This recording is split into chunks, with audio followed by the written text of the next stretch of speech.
नमस्कार। द भारत नाव में आपका स्वागत है। मैं हूं राकेश और इस वक्त हमारे साथ बिहार से दो मेहमान जुड़ रहे हैं। चंदन जी हैं एलजेपी पारस गुट से, और प्रेम रंजन जी हैं बीजेपी से, और साथ ही हमारे संवाददाता संजय भी हमारे साथ जुड़ेंगे। और हम बात करेंगे कि बिहार में जो राजनीतिक गर्मी है वो कहाँ तक पहुंची है इस जाड़े के मौसम में। और कहा जा रहा है कि दही चूड़ा जो है वो सिर्फ एक पर्व नहीं है, ये सियासी माहौल को बदलने वाला एक पर्व है। तो ये कहाँ तक सच है और इसमें किन बातों को लेकर ये बातचीत हो रही है, इस ऐसे कयास लगाए जा रहे हैं, इस पर भी हम चर्चा करेंगे। लेकिन सबसे पहले हम चंदन जी को जोड़ते हैं। चंदन जी नमस्कार। नमस्कार। चूड़ा दही पर लालू यादव आपके यहाँ आए और ये पूरी जी। खबर बनी हुई है, तो हमने भी सोचा कि आपसे ही क्यों ना पूछ लूं कि आखिर मसला क्या है। लालू जी आए थे तो सिर्फ मामला चूड़ा दही का ही है या कुछ खास है, क्योंकि मौसम चुनाव का है। देखिए, चूड़ा दही का जो ये पारंपरिक भोज है, हमें ऐसा जी। लगता है कल बहुत सारी पार्टियों की भी थी, आज हमारी हाँ, पार्टी की बिल्कुल। थी। और इस तरीके से ये कई सालों से दर साल चला आ रहा है, इफ्तार पार्टी, होली मिलन। और उसी तरीके से पारंपरिक एक दही चूड़ा का भोज था, जो एक आपसी पक्ष विपक्ष सत्ता में जो भी रहते हैं सबको न्योता मिलता है, लोग आते हैं, खाते हैं और जाते हैं। उसके अर्थात तो निकालने वाले या कयास जो भी निकालते हो तो आप लोग निकालते हैं। अब इसका कयास आप लोग क्या निकालते हो वही हम भी सुनने के लिए आपके साथ जुड़े हुए हैं। नहीं, देखिए कयास का मतलब ये है कि बीजेपी ने ही केंद्रीय मंत्री बनाया था पारस जी को, और बाद में बीजेपी ने ही पारस जी को बाहर का भी रास्ता दिखाया। तो अब क्या लग रहा है, क्या कोई नया समीकरण बनने जा रहा है आने वाले चुनाव में? मैं इस बात को जानना चाहूंगा। अगर कोई नया समीकरण है तो वो आपके माध्यम से हम समझना चाहेंगे। हालाँकि इधर के दिनों में आपका कहना सही भी है कि इधर के दिनों में जो घटनाएँ, राजनीतिक घटनाएँ घटी है, खासकर हमारे पार्टी से संबंधित जो बातें हैं, जो एनडीए में थे, लोकसभा में टिकट नहीं मिलना। और हमारे राष्ट्रीय अध्यक्ष ने बहुत लंबे समय तक एनडीए में रहा है और हमेशा कहा है कि साथ मैं हूँ, लेकिन किन जी। कारणों से नहीं दिया गया, यह तो प्रश्न हमारे राष्ट्रीय अध्यक्ष जी बताएँगे और आगे क्या फैसला लेंगे यह उन्हीं के जिम्मे है। लेकिन तब भी हम ऐसे कार्यकर्ताओं को, जो जहाँ तक हम कहना चाहते हैं कि एनडीए, खासकर बीजेपी जो बड़ी पार्टी है उसमें है। और हम लोग तो हमेशा एनडीए के प्रति समर्पित रहे, हर चीज़ों को लेकर समर्पित रहे। आज तक कभी कोई विरोध नाम की चीज़ नहीं किया। कोई भी अध्यादेश लाया गया, कोई भी संसद में जो विधेयक पेश हुआ, किसी भी चाहे बिहार राज्य से संबंधित हो, जनहित का मामला हो या कभी भी थोड़ा-सा ये रहा तो हमेशा समर्थन ही किया है। लेकिन जी। जी। आप इसके उलट एक चीज़ आप देखेंगे, आज उनके साथ में जिनको हमें रिप्लेस करने की कोशिश की गई है, आप समझ सकते हैं किनके बारे में हम बोल रहे हैं। उन्होंने जी। कई जी। बार विरोध किया है, उनके एटीट्यूड को आपने देखा होगा। बिहार के प्रभारी भूपेंद्र यादव जी रहा करते थे। जब उनसे मिलने जी। जाया करते थे, एक ही बार की नहीं, बहुत सारी घटनाएँ ऐसी हैं जो मैं बता सकता हूँ कि जो हम्म। उन्हें बैठा करके उनका डिटेन कराया जाता था। 1 घंटा, आधा घंटा, 2 घंटा कम से कम जब बात करने जाते थे, वो चाहे दिल्ली वाले आवास हो, चाहे यहाँ वाले आवास पे हो। और ऐसी कई जी। घटनाएँ हुआ करती थी कि यूपी के चुनाव में पैरेलली वो भी चुनाव लड़ने गए थे। अपने आप को अच्छा। एनडीए के घटक दल भी कहते, तो आपको भी मालूम है, राजस्थान में लड़े, यूपी में जाकर लड़े और उनके विरुद्ध भी लड़े। और इस जी। तरीके से कई घटनाएँ ऐसी हैं, लेकिन हम लोगों ने ऐसा नहीं किया। उनके एनडीए के जो भी संयोजक थे, हमारे राष्ट्रीय ये बीजेपी के राष्ट्रीय अध्यक्ष अपना नड्डा साहब है, प्रधानमंत्री मोदी जी के सलाह के अनुसार हुआ कि किनका ये था हम नहीं कह सकते हैं, लेकिन हम लोगों ने बहुत शांत भाव से, हमारे राष्ट्रीय अध्यक्ष पशुपति पारस जी ने एक संत के रूप में, हम उन्हें तो राजनीतिक संत ही कहेंगे, कभी विरोध करने का काम नहीं किया। और इसी का नतीजा, इसी का परिणाम हुआ। इस पर कोई कोई भी अर्थात अगर कोई बात बोलते कि नहीं हमने कुछ कहा तो गलत होगा। आज उसका जो भी परिणाम मिला है, हमारे बड़े भाई प्रेम रंजन पटेल जी हैं, और जी। इन्होंने तो साफ तौर पे अभी कुछ दिन पहले कहा था कि पारस जी एनडीए के एक घटक दल हैं, जो शायद इन्हें भी कुछ अनुशासनात्मक बात कुछ आई थी कहने के लिए, इनके अंदर का मामला है, मैं ये नहीं कहूँगा। जी। जी। लेकिन किन कारणों से अब बाकी जो फैसले लेने हैं, आज के जो दही चूड़ा का जो भोज हुआ है, ये राष्ट्रीय जी। अध्यक्ष जी अब तो खरमास भी समाप्त हो गया है, कल का सुबह देखिए क्या होता है बताएँगे। प्रेम रंजन जी, क्या लग रहा है, क्या कुछ खरमास समाप्त होने के बाद शुभ दिन पे पारस जी क्या कोई शुभ फैसला तो नहीं करने वाले हैं? देखिए, दही चूड़ा का भोज ये पर्व है, और मकर संक्रांति के अवसर पर जो ऐसे आगे और पीछे दही चूड़ा का भोज आज एक परंपरा बन गई है। सब लोग करते हैं, हर दल के लोग करते हैं, और एक दूसरे के यहाँ लोग जाते हैं बधाई देने, शुभकामना देने, उस भोज में शामिल होने के लिए। लेकिन इस भोज से जो है कोई अगर मायने, राजनीतिक मायने निकाला जाए तो मुझे लगता है ये उचित नहीं होगा। हाँ, कई अवसर ऐसे रहे हैं कि मकर संक्रांति है जो ऐसे सूर्य का दक्षिण से उत्तरायण होने का और गर्मी का मौसम प्रारंभ होने का, तो लोग कहते हैं कि राजनीतिक गर्मी जो है उसके बाद आ जाती है। लेकिन राजनीतिक गर्मी तो आ गई है। मैं कह सकता हूं कि 14 तारीख के बाद आज से शुरुआत हो गई है राजनीतिक गर्मी की, और राजनीतिक गर्मी की होगी कि एनडीए फिर से वापस आएगा। और जहां तक है समीकरण का, तो उसमें एनडीए जो पहले से ये तय है, तो मुझे नहीं लगता है कि महागठबंधन तो बिखर रहा है। लगातार आप देख रहे होंगे जो है लगातार अब आरजेडी का राय कि हमारा गठबंधन केवल जो है लोकसभा चुनाव तक था, और चुनाव के बाद जो है वो गठबंधन अब समाप्त हो गया। अब विधानसभा में फिर हम अपने हिसाब से, अपने नए सिरे से हम फिर तय करेंगे, सोचेंगे। तो मुझे लगता है कि महागठबंधन ये लोग एकजुट हुए थे केवल जो है भारतीय जनता पार्टी को दिल्ली में सरकार को रोकने के लिए, यानी अपने स्वार्थ के लिए लोग सब एक हुए थे। तो अब इनका स्वार्थ वहां जो है सधा नहीं। लोकसभा चुनाव में फिर से भारतीय जनता पार्टी की सरकार, मोदी जी तीसरी बार प्रधानमंत्री बन गए, तो अब ये लोग सब एक होकर के भी जब भारतीय जनता पार्टी को नहीं रोक सके, तो अब जो है बिखरा हुआ विपक्ष आप दिल्ली के स्तर पर भी देखेंगे, ममता बनर्जी, केजरीवाल। प्रेमरंजन जी, एक सवाल ये बन रहा है यहाँ पर कि पारस जी को जो मिलना चाहिए एनडीए में नहीं मिला। आप इस बात को कह सकते हैं कि तरजीह ज्यादा चिराग पासवान को दी गई उनके सामने में। ऐसी स्थिति में लालू यादव का उनके घर पर जाना, इनका निमंत्रण देना, उनका घर पर जाना, आपको नहीं लगता कि टूट कर ये आरजेडी में जा सकते हैं अगर उनको बेहतर? पारस जी ने निमंत्रण सभी को दिया था, मुख्यमंत्री को भी दिया था, गवर्नर को भी दिया था, हर लोगों को दिया था। तो मुझे लगता है कोई गए कोई नहीं गए, इसका कोई अलग से मायने निकालना कहीं से उचित नहीं होगा। और पारस जी बड़े अच्छे नेता हैं, मैं इस बात को मैं आज भी कह रहा हूं, और मैं पहले भी कहता रहा हूं कि पारस जी अनुभवी व्यक्ति हैं, लंबे समय से राजनीति में रहे हैं, उनकी इमेज एक अच्छी और स्वच्छ छवि की इमेज उनकी रही है। तो मुझे लगता है कि पारस जी का एनडीए सम्मान करती रही है। पहले भी 5 वर्षों तक लगातार वो जो ऐसे मंत्री के तौर पे नरेंद्र मोदी जी के साथ रहे हैं, और जिस प्रकार से मजबूती से उन्होंने मोदी जी की नीतियों का समर्थन करता रहा, लगातार जो है उनके बताए हुए मार्गों पर वो लगातार जो है काम करते रहे, चलते रहे। तो आज भी जो है उनके साथ है। मैं मानता हूँ परिस्थितियां हो सकती है, फैसले उनके खिलाफ हो सकते हैं। जी, पिछले चुनाव में क्या हो गया था? पारस जी को उतनी तरजीह नहीं दी गई, वो रहे 5 साल रहे, उसके बाद क्या हुआ? मैं देखिए, मैं उसके अथी में नहीं जाऊंगा, ये केंद्रीय नेतृत्व का मामला है। पारस जी बड़े नेता हैं, मैं सामान्य व्यक्ति हूं।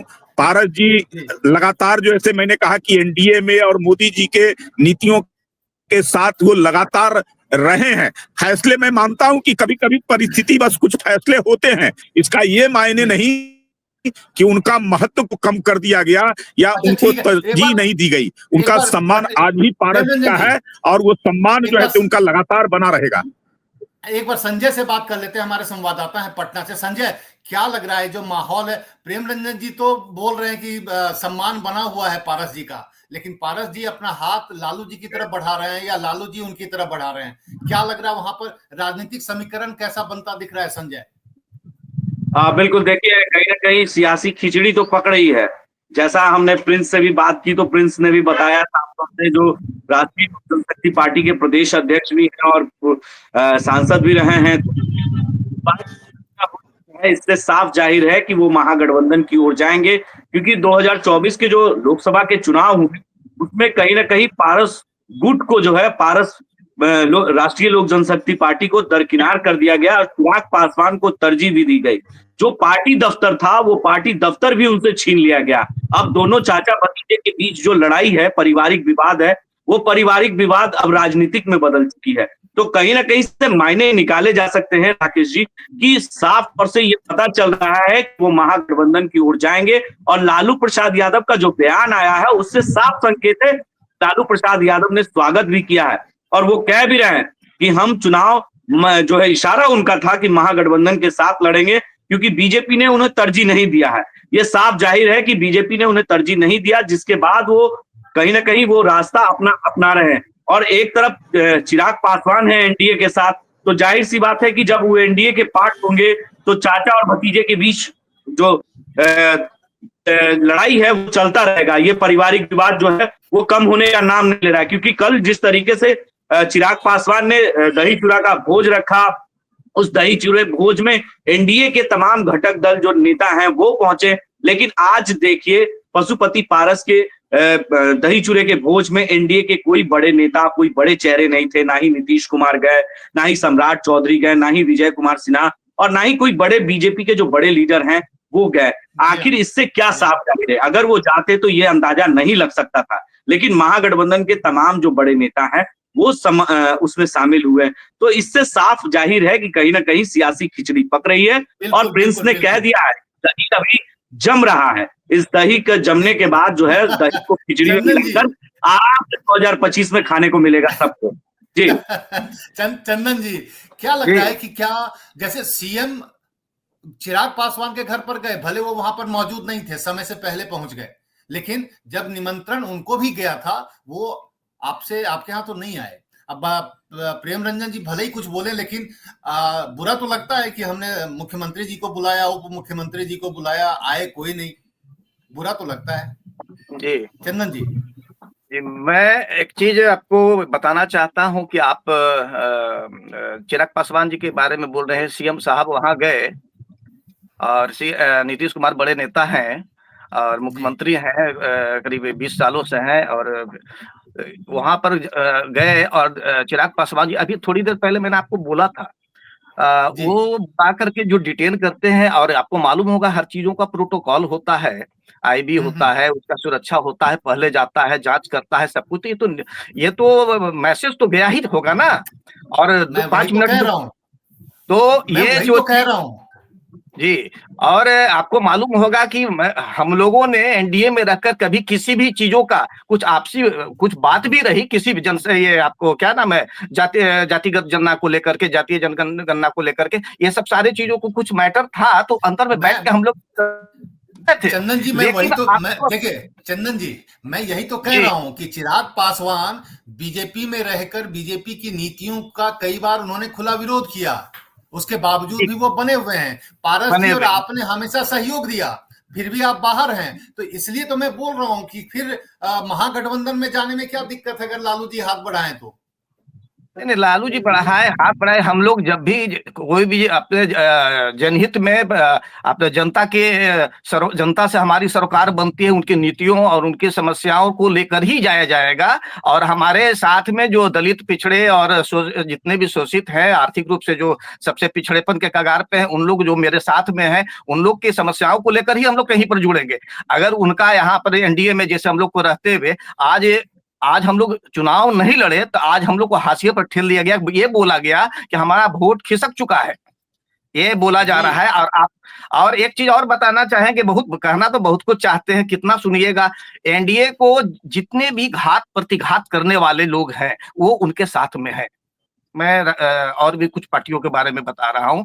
चिराग पासवान जी तो कई बार घात प्रतिघात किया है, विरोध किया है, हम लोगों ने नहीं किया। मैं अपना कंपैरिजन, अपना राष्ट्रीय लोक जनशक्ति पार्टी, हमारे राष्ट्रीय अध्यक्ष पशुपति पारस जी, प्रदेश अध्यक्ष प्रिंस राज जी, कभी विरोध नहीं किया है किसी भी नीतियों पर। जब चुनाव ही नहीं लड़े, सारे विनिंग थे, हम भी वहां पर रहते तो हम भी जीतते, लेकिन उन्होंने टिकट नहीं दिया। बाद में 11th आवर तक ले जाया गया कि कुछ होगा, कुछ मिलेगा, कुछ होगा, हमको चलो भाई उसी में अपना ये होगा। लेकिन अंततः जब समय निकल गया तो फिर क्या कुछ अंदर खाने कुछ था क्या कि चिराग जो कई नीतियों का उन्होंने खुलेआम विरोध किया, उनको तरजीह दी गई, जो आपके हमेशा हाँ में हाँ मिलाते रहे, उनको आपने दरकिनार कर दिया। सामने में चंदन जी बोल रहे हैं कि कुछ तो मजबूरियां रही होंगी आपकी। क्या मजबूरी थी, कुछ समझ सकते हैं क्या? 2024 की बात में, पिछले लोकसभा चुनाव की बात कर रहा हूँ। कोई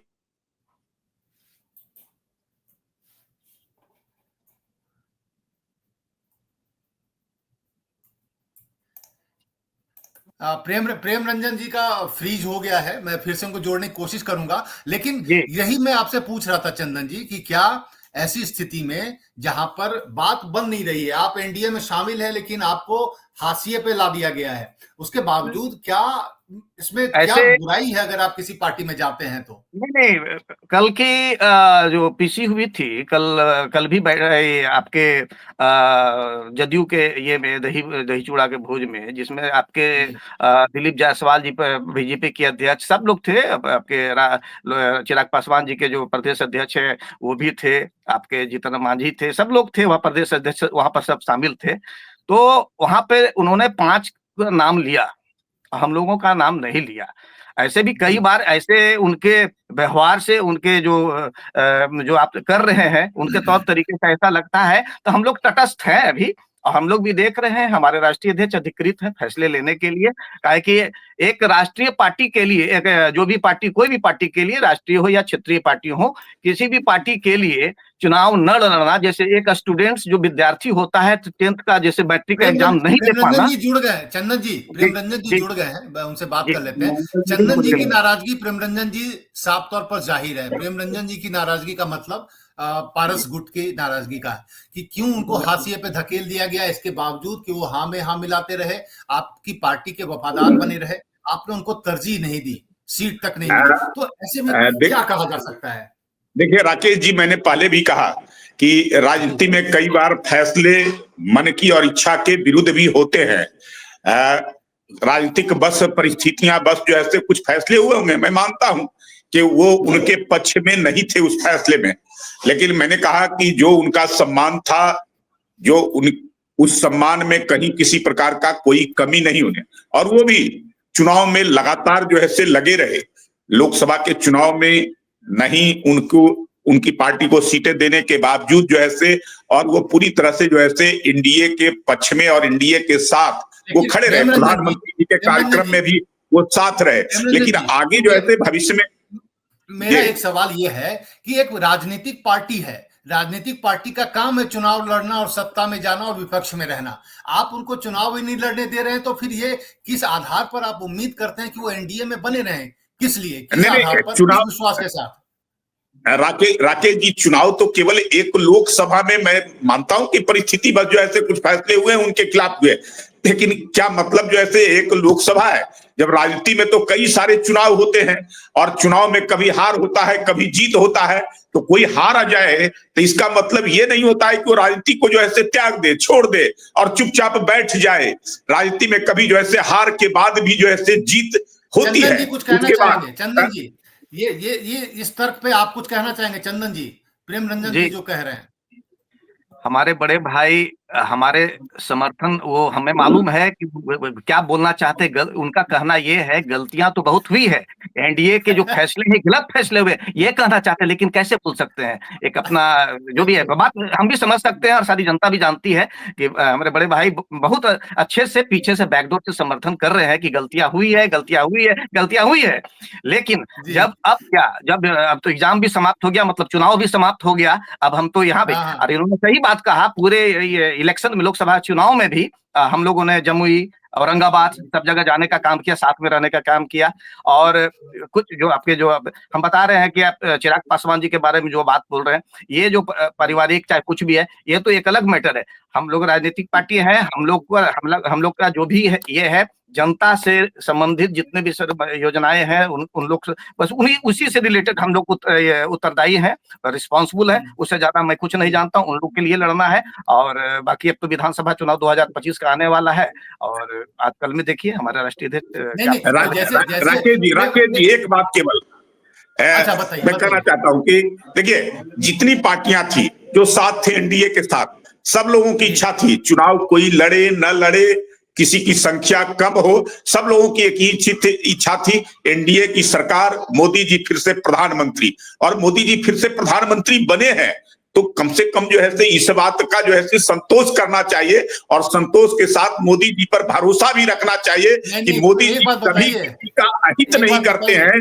मोदी जी सबका सम्मान करते हैं, जब उनका ही नारा ही है सबका साथ, सबका विश्वास, सबका विकास, सबका विश्वास। प्रेम रंजन जी, मोदी जी को चुनाव जिता दिया, पारस जी उनके समर्थन में लगे रहे, अब पारस जी को आप क्या देंगे? विधानसभा चुनाव नजदीक है, कुछ उम्मीद है क्या? मैंने कहा कि यहाँ सभी का सम्मान होता है, आगे पिछले कुछ फैसले हो सकते हैं, कुछ कमी बेसी हो सकती है समय के अनुसार, लेकिन सम्मान में कहीं किसी को कमी नहीं होने दी जाती है। इस पार्टी के अंदर में, इस गठबंधन में हमने जो है जब सत्ता में बहुमत में रहा है तब भी अपनी सहयोगियों को उसी सम्मान के साथ रखा है। कोई जो है केवल जो है अपना स्वार्थ साधते हैं और उसके बाद उसका अपमान करते हैं, उनको फिर जो है दरकिनार कर देते हैं। प्रेम रंजन जी बोल रहे हैं कि लोकसभा में तो नहीं कुछ हो पाया, विधानसभा में कुछ हो जाएगा, मतलब वो कह रहे हैं कि टिके रहिए एनडीए में, कुछ लग रहा है क्या? एक छोटा सा ऐसा ही उदाहरण, एक इसको मिसाल के तौर पर सही, अभी तत्काल अभी बीपीएससी का एग्जाम हुआ, लड़कों का भी जो अभी आपका ये सब धरना पर बैठा हुआ है, एग्जाम उसका लीक हो गया, उसका चला गया, 1 साल चला गया, क्यों धरना पर दे रहा है? उसको बैठा बताया जाए ना कि अगला इलेक्शन, अगला बार तुम एग्जाम दोगे, क्या वो तैयार है? आज वो इतने हैं, तो हम लोग भी राजनीतिक पार्टी, हमारे लिए मेन एग्जाम जनता के लिए हम लोग को लड़ना होता है, चुनाव लड़ना होता है और आना होता है। ये बहुत बड़ा बवंडर हुआ है, ये चीज भुलाए नहीं भूल सकते हैं। हम लोग कार्यकर्ता है, हम लोग तो खुल करके बोले हैं कि, और अभी एक चीज है, हम तो कहा है राष्ट्रीय अध्यक्ष महोदय को कि अब हम लोग 243 पर तैरेंगे, समान दूरी बना करके चलना है, अब किसी के ये में नहीं आना है। इनको 11th आवर तक में झारखंड के चुनाव में हम लोग अपना किसी भी कैंडिडेट को नहीं उतारा, महाराष्ट्र में कैंडिडेट को नहीं उतारा, कुछ तो क्या हमारे सारे जो हमारी संगठन है पूरे देश में है, लेकिन हाँ ये सही बात है कि वहां पर संवैधानिक रूप से हाउस में नहीं है, लेकिन चुनाव तो हम अपने कैंडिडेट खड़े कर सकते ही थे। हमारा आंध्रा में है, केरला में है, महाराष्ट्र में है, झारखंड में है, पश्चिम बंगाल में है, यूपी में है, 5 जगह 10 जगह 20 जगह विधानसभा में तो खड़ा कर सकते ही न थे। एक भी जगह नहीं किया कि एनडीए के समर्थन में 11th आवर की बात बता रहे हैं, अभी तत्काल बता रहे हैं, नहीं खड़ा किया मैंने, लेकिन उसके कोई जवाब नहीं आया। रुकिए वेट कीजिए, हमारे राष्ट्रीय अध्यक्ष हमेशा इंतजार करते रहे, लेकिन अब पानी सर से ऊपर हो चुका। अब हम लोग कुछ फैसला लेने के लिए जो है कुछ तो होगा, कहेंगे। संजय, चंदन जी बोल रहे हैं पानी सिर से ऊपर जा चुका है, तो ये जो मुलाकात है इसको कितना मतलब मजबूत गठबंधन माना जाए? क्योंकि एनडीए में टूट साफ तौर पर दिख रही है। प्रेम रंजन जी भले ही आश्वासन दे रहे हैं, क्या लग रहा है संजय? हाँ बिल्कुल, टूट होना तय है, क्योंकि जिस तरीके से आज मुलाकात हुई है इससे साफ जाहिर है राकेश जी कि कहीं ना कहीं अब जो है नीतीश पशुपति पारस जो है लालू यादव के साथ जाएंगे, महागठबंधन के साथ जाएंगे, क्योंकि कांग्रेस से भी उस तरह से सीटें बंटवारे में को लेकर कहीं ना कहीं वहां की तालमेल नहीं बैठ पा रही है। राहुल गांधी भी 18 तारीख को पटना आ रहे हैं, उनका भी कार्यक्रम है संविधान को लेकर, तो ऐसे में कहीं ना कहीं इससे साफ जाहिर है कि बड़ा खेल बिहार में होगा। और कल ही मीसा भारती ने भी कहा है कि नीतीश कुमार जो है आएंगे तो उनका स्वागत किया जाएगा। तो ये कहीं ना कहीं बिहार के सियासत को इस बार 2025 में कुछ बड़ा संकेत देकर लालू यादव संकेत। प्रेम रंजन जी, एक सवाल ये उठता है कि अभी हाल ही में आप ही की पार्टी के नेता ने कहा कि बीजेपी का जब तक बिहार में सरकार बीजेपी की नहीं बन जाती तब तक कुछ खास नहीं होगा, कोई सुधार नहीं होगा। तो इसका क्या मतलब है? क्या जेडीयू को एक्सक्लूड किया जा रहा है? क्या देखिए सिर्फ बीजेपी अपने बल पे चुनाव लड़ेगी इस बार? नहीं, हमारा गठबंधन है और आज से एनडीए की कार्यकर्ता सम्मेलन का भी शुरुआत हो गया है। पूरे बिहार के अंदर में एनडीए कार्यकर्ता सम्मेलन होंगे और पूरी एकजुटता के साथ सब लोग, मैं कराऊं एकजुटता के साथ सब लोग बैठेंगे। भाई मैं तो कराऊं, एक सवाल, हाँ मैं उसी बात पे करा, मैं चंदन जी, पारस जी हटते हैं, पारस जी टूट के जाते हैं, आप इसको कितना बड़ा नुकसान मानते हैं बीजेपी के लिए या एनडीए के लिए? कोई आना और जाना, किसी के आने और जाने से कोई नुकसान नहीं होना, लेकिन मैं इतना ही कह सकता हूं कि एनडीए पूरी क्षमता और ताकत के साथ जो है खड़ी है और महागठबंधन डूबती नाव है। डूबती नाव पर जो भी सवार होगा उसका हश्र भी उसी की तरह होगा। जैसे लोकसभा में महागठबंधन का हुआ, जब पूरा महागठबंधन बना करके भी हमसे मुकाबला नहीं कर सके, नहीं जीत सके, और उसके बाद तो अब बिखर गए। अब तो जो है तार तार हो गए, अलग ढपली अलग राग जो है लोग अलाप रहे हैं। तो बिखरा हुआ विपक्ष जो है हमसे क्या मुकाबला कर पाएगा? आपके जाने और आने से कोई सवार हो जाए तो अपना अपना खुद पैर में कुल्हाड़ी मारना, यही ना मैं कहूंगा कि उस पर अगर कोई सवार होगा तो अपने पैर पर कुल्हाड़ी मारना। चंदन जी, आपके आने और जाने से एनडीए को कोई फर्क नहीं पड़ने वाला। एनडीए ने अपने पिटारे में ऐसे ऐसे सांप बिच्छा पाल के रखा है, वो खुद डसेंगे।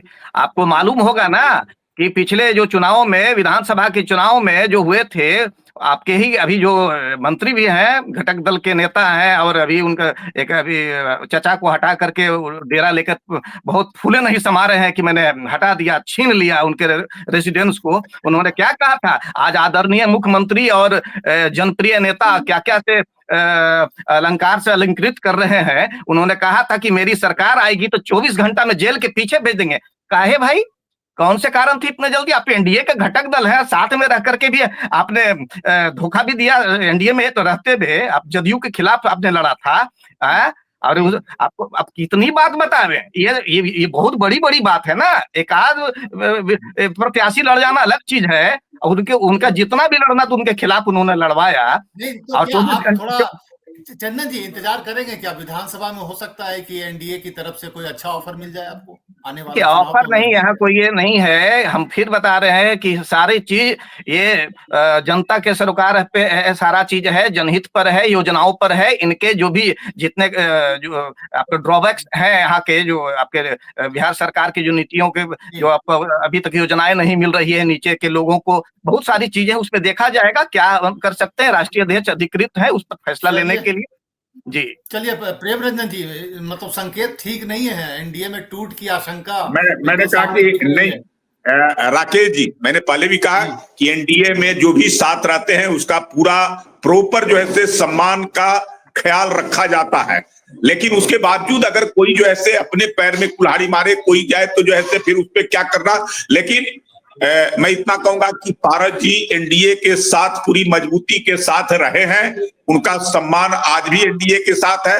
चुनाव के दौरान प्रधानमंत्री जी के साथ उनके मंचों को साझा करना, अभी हाल में कुछ दिन पहले, महीना दिन पहले जो है गृह मंत्री अमित शाह जी से भी उनकी जाकर करके मुलाकात होना, उनके साथ बैठ के करना, इस बात का है। लेकिन उसके बावजूद जागरूकता जो है मुझे लगता है किस प्रकार से चंदन जी दिखा रहे हैं कि ये उचित नहीं है। और जिसकी आप चर्चा कर रहे हैं, राजनीति में कोई जो है अगर दही चूड़ा की भोज में आ जाए, कोई ओकेजन में आ जाए, कोई पर्व त्योहार पर आ जाए, उससे जो है बहुत खुश होने से जो है बहुत कुछ लाभ होने की आवश्यकता पर जो है आप अगर फूले नहीं समा रहे होंगे तो मुझे लगता है कि ये आपकी जो है नादानी होगी, बेवकूफी होगी। चंदन जी बोल रहे हैं बार बार की मीटिंग भी हुई थी, क्या ये बता रहे हैं कि खुश, हम बहुत खुश नहीं है। ये तो एक औपचारिकता थी जो हम लोग का निभाते हैं। गवर्नर को भी दिया गया था, आपके सीएम साहब को भी दिया गया, आपके यहाँ भी गए थे, सबको निमंत्रण मिला, उसमें मैं खुश नहीं हूँ। मैं तो बोला ये पारंपरिक भोज का आयोजन था, इसमें सब लोग का आना जाना बना रहता है, कोई बड़ी बात नहीं है। हर जगह पे बहुत सारे लोग मिलते जुलते हैं, बेटा बेटी का शादी बड़े बड़े नेताओं का होता है, हर जगह मिलती है। इसके अर्थात मायने कृपया न निकाले। हमने ये कहा सीधे कि हमने भी क्या बोला, 243 विधानसभा चुनाव पे हम लोग तैयारी करेंगे अब, और जो भी फैसले लेने होंगे अपने प्रत्याशियों का चुनाव करेंगे। काहे कि जो स्थितियां बनी है, परिस्थितियां बनी है, मैं 243 बोल रहा हूँ, इसका मतलब क्या हुआ कि मैं महागठबंधन की तरफ जा रहा हूँ या एनडीए में हूँ? ये हमारे राष्ट्रीय अध्यक्ष इसका फैसला लेंगे, बाद के दिनों में किधर जाना है, क्या करना है, नहीं करना है। लेकिन हमारी तैयारी 243 विधानसभा चुनाव पर होगी। चंदन जी कह रहे हैं कि आने वाले चुनाव में 243 विधानसभा चुनाव सीट पर इनके उम्मीदवार उतरेंगे। इसका साफ तौर पर मतलब है कि या तो ये महागठबंधन में नहीं है, लेकिन एनडीए को पूरी तरीके से टक्कर देने की पूरी कवायद रहेगी। संजय क्या है, मैं आपसे आखिरी टिप्पणी चाहूंगा इस पर। देखिए, जिस तरीके से पिछले बार की चुनाव की बात करें तो जब विधानसभा का चुनाव हुआ था तो उस वक्त चिराग पासवान ने वोट काटने का काम किया था, जिसका फायदा जो है महागठबंधन को मिला था। और कहीं ना कहीं उसी भूमिका में एक बार फिर से पशुपति पारस नजर आएंगे क्या? जिस तरीके से चिराग पासवान ने हनुमान कहकर जो है चुनाव प्रचार किया था और नीतीश कुमार को काफी इसका नुकसान हुआ था, जिसमें तीसरे नंबर की पार्टी बनी थी। तो इस बार ऐसा ना हो कि पशुपति पारस जो है वही भूमिका में निभाएं और उसी तरीके से 243 सीट पर जब उम्मीदवार खड़ा करेंगे तो वही वोट कटवा का काम वो कर सकते हैं। क्योंकि जिस तरीके से वोट कटेगा तो जाहिर सी बात है कि किसका कटेगा, आखिर चिराग पासवान का कटेगा। और जो पशुपति पारस जो दावा कर रहे हैं कि हम महागठबंधन के साथ जा सकते हैं, संभावनाएं उन्होंने जिस तरीके से जताई है, अगर महागठबंधन के साथ आते हैं तो इसका फायदा जो है कहीं ना कहीं महागठबंधन को मिलेगा, क्योंकि बीजेपी और बाकी जो घटक दल है उनको नुकसान हो सकता है इस राजनीतिक मायने में देखा जाए तो इसी तरीके से जिस तरीके पशुपति पारस कर रहे हैं, इससे साफ जाहिर हो रहा है कि यही कर सकते हैं 2043 सीट पर जब लड़ेंगे चुनाव। तो चलिए चंदन जी को हम शुभकामना देते हैं अगर 243 सीट पर ये चुनाव में उतरते हैं तो, लेकिन वोट कटवा मत कहलाइएगा। हमारा ये कहना है कि ये बड़ा वोट कटवा शब्द आप प्रयोग करेंगे, वोट कटवा आप बोलेंगे, वोट कटवा हम लोग तो वोट का ऐसी तैयारी कीजिएगा कि वोट काट के किसी खास पार्टी विशेष को फायदा ना पहुंचे, आप मजबूत हो, आपके उम्मीदवार जीते। लेकिन प्रेम रंजन जी को मैं कहना चाहूंगा कि एनडीए में दरार की आशंका है। अब क्या करना है ये तो आप और आपका आला कमान दिखेगा, लेकिन जिस तरीके से आप कह रहे हैं कि किसी के आने जाने से फर्क नहीं पड़ता है, तो ये भी एक सोचने वाली बात है पारस गुट के लिए। बहुत बहुत शुक्रिया आप तमाम मेहमानों का। प्रेम शंकर जी बहुत बहुत शुक्रिया, धन्यवाद। चंदन जी आपका भी बहुत बहुत शुक्रिया, बहुत बहुत शुक्रिया आपका, धन्यवाद जी। और संजय बहुत बहुत शुक्रिया जुड़ने के लिए, वक्त निकालने के लिए। तो ये थे हमारे साथ प्रेम रंजन जी, चंदन जी और संजय हमारे संवाददाता थे। और इन लोगों ने बिहार की जो अभी की राजनीति है उस पर चर्चा हुई। आप देख सकते हैं कि किस तरीके से बीजेपी का साफ तौर पर कहना है कि एनडीए में जिसको आना हो आए, जिसको जाना हो जाए। यानी पशुपति पारस अगर कल को महागठबंधन में चले जाते हैं, लालू यादव के साथ चले जाते हैं, तो भी उनको कोई फर्क नहीं पड़ता। और जिस तरीके से पिछले लोकसभा चुनाव में पशुपति पारस और उनकी टीम के साथ व्यवहार हुआ, जाहिर तौर पर नाराजगी है और उस नाराजगी का खामियाजा एनडीए को भुगतना पड़ सकता है। फिलहाल इतना ही, नमस्कार।